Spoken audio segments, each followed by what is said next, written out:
Welcome to the Ontario Mortgage and Real Estate Insights Podcast, your go-to source for the latest developments, trends, and regulatory changes in the industry.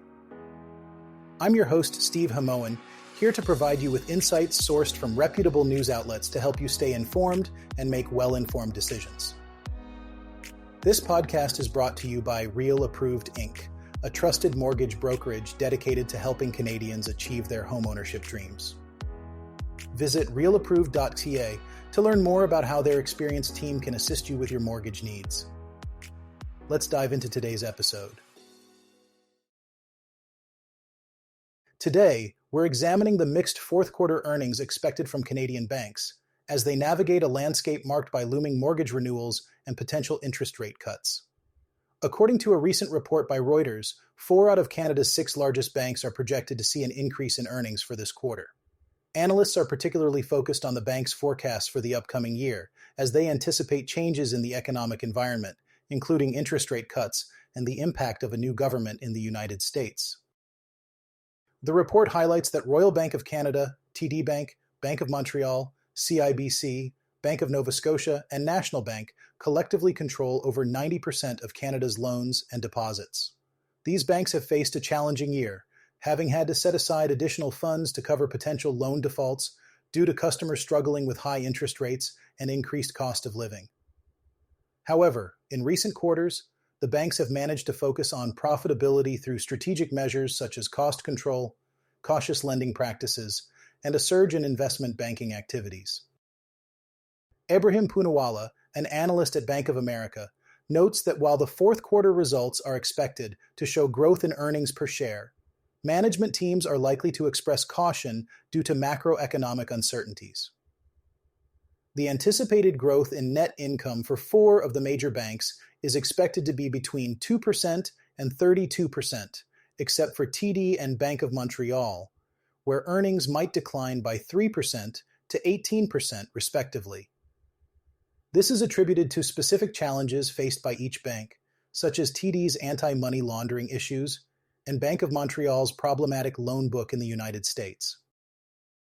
On a more optimistic note, analysts have a positive outlook for Scotiabank, which is undergoing significant turnaround efforts, and for National Bank, following its acquisition of Canadian Western Bank. Meanwhile, CIBC has seen its shares rise by 47% this year, leading the pack, while Royal Bank of Canada, National Bank, and Scotiabank shares have also seen substantial gains. However, TD Bank has been an outlier, experiencing a nearly 3% decline in share value, partly due to its ongoing efforts to enhance its anti-money laundering protocols after a hefty penalty from the United States government. The report also discusses the potential rise in mortgage competition, as rate cuts by the Bank of Canada may alleviate concerns of mortgage payment shocks for those renewing their mortgages next year. However, the possibility of higher rates at renewal could still impact loan growth and increase mortgage delinquency. Many banks are proactively offering customers options like lump sum payments to mitigate payment shocks. RBC Securities analyst Darko Mihelic estimates that around $315 billion Canadian dollars in mortgages will be up for renewal in 2025, with a significant portion involving variable rate mortgages that are currently negatively amortizing. Despite a decline in payment shock, Mihelic points out that a significant number of mortgage holders will face higher payments, motivating them to search for competitive rates. This could lead to increased competition among lenders as they strive to offer the best rates to retain and attract customers. As we observe these developments, it's crucial for those involved in the mortgage and real estate sectors to stay informed and prepared for the potential shifts in the market dynamics. The Bank of Canada is gearing up for its final rate announcement of the year on December 11th, and there's considerable anticipation in the air. Many Canadians are hoping for an early holiday gift in the form of another rate cut. According to TD Economics, the central bank is likely to reduce its lending rate by 25 basis points, which would bring it down to 3.50% from its current 3.75%. However, there's still a possibility that the cut could be as much as 50 basis points, although this is less certain. Mark Ercolau, an economist at TD, explains that while a 25 basis point cut seems most probable, the final decision is influenced by a host of upcoming economic data releases. These include a crucial gross domestic product report, a labor market update, and several other indicators that will provide a clearer picture of the country's economic health. The October rate cut of 50 basis points was the largest since March 2020, and before that, the bank had implemented 3 consecutive 25 basis point cuts in June, July, and September. The recent inflation report from Statistics Canada, showing a rise to 2.0% in October from 1.6% in September, supports the likelihood of a 25 basis point cut. This unexpected uptick in inflation suggests that the Bank of Canada's path to stabilizing inflation might not be straightforward. Erkelau notes that while this inflation data does not raise major concerns, it does remind us of the complexities involved in managing price growth. For Canadians, a rate cut by the Bank of Canada could mean lower borrowing costs. The central bank's lending rate influences the interest rates on loans and mortgages, so a reduction would make it cheaper for Canadians to borrow. For those with variable rate mortgages, more of their payments would go towards the principal rather than interest. However, for fixed-rate mortgage holders, the immediate impact would be minimal since these rates are tied to bond yields, which have already factored in expected rate cuts to some extent. Looking ahead, the December 11th announcement is the last one for this year, but the Bank of Canada has 8 rate announcements scheduled for 2025, starting on January 29th. TD Economics anticipates further rate cuts in the new year, forecasting a total reduction of 150 basis points. This could bring the Bank of Canada's lending rate down to 2.25% by the end of 2025. Such cuts would offer more relief to homeowners and those looking to borrow, potentially easing financial pressures as we move into the new year. Now let's shift our focus to some exciting prospects for the real estate market in Ontario and across Canada as we look ahead to spring 2025.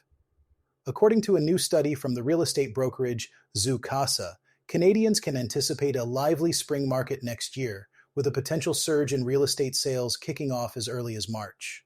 This is a welcome change after a few years of atypical spring markets, where sales didn't peak as expected between March and June. Lauren Haw, BoC's broker of record and industry relations officer, highlights that with interest rates stabilizing and strong pent-up demand among buyers, we might see a return to the traditional spring surge in real estate activity. This aligns with a recent report from RE/Max, which suggests that the national average home price is likely to increase by 5% in 2025, with some cities experiencing more significant jumps than others. The Bank of Canada's recent interest rate cuts, which have brought the overnight lending rate down to 3.75%, could serve as a motivating factor for homebuyers. Since reaching a peak in 2021, spring home sales have been on the decline. The Canadian Real Estate Association reported that national home sales in May 2024 were the lowest for the month since 2021. However, the number of new listings in May 2024 was comparable to the highs of 2021 and 2022, providing buyers with more options and reducing competition. Looking ahead to spring 2025, buyers are likely to face increased competition as many sidelined buyers are expected to re-enter the market. This heightened buyer activity could also encourage more sellers to list their properties, potentially boosting new listings. Lauren Haw notes that there will be rising demand from buyers returning to the market and an increase in supply from homeowners renewing their mortgages. Although interest rates have recently decreased, they remain significantly above the low levels of 2020 and 2021, when many of these mortgages were originally secured. In a recent survey conducted by BoC, 42.3% of respondents identified rising home prices as their primary concern when it comes to home buying, followed by interest rates at 25.6% and economic uncertainty at 14.9%. However, it's worth noting that average home prices in Ontario have remained mostly flat in 2024, while average condo prices in many markets have seen year-over-year decreases. This could present an opportunity for first-time buyers who are understandably concerned about rising prices. As we anticipate these developments, it's crucial for those involved in the real estate market to stay informed and prepared for potential shifts. The expected spring surge could offer new opportunities for both buyers and sellers, highlighting the importance of staying up to date with market trends and regulatory changes. Thanks for tuning in to another episode of the Ontario Mortgage and Real Estate Insights podcast. We hope you found today's insights valuable as you navigate the world of mortgages and real estate. Before you go, a quick reminder. Real Approved is here to make your mortgage journey smoother.